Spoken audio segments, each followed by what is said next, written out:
Gawa yung talalita. Why yung malita? Ako naman, sige na din. Ako naman.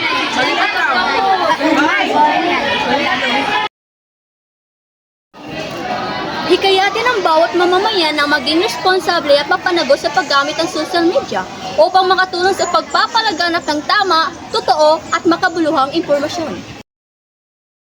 Ang social media ay hindi lang libangan kundi isang makapangyarihang kasangkapan sa komunikasyon. Bilang mamamayan, may pananagutan tayong gamitin ito ng wasto upang makaiwas sa maling impormasyon, cyberbullying at negatibong epekto nito sa lipunan.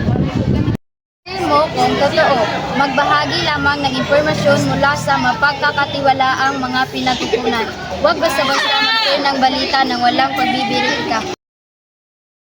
Think before you click. Bago mag-post o mag-komento, itanong sa sarili, totoo ba? Nakakatulong ba? Nakakasakit ba? Kindness Challenge. Mag-post ng isang positibong mensahe araw-araw gamit ang hashtag #ResponsibleNetizen. Tag your friends para gawin din nila.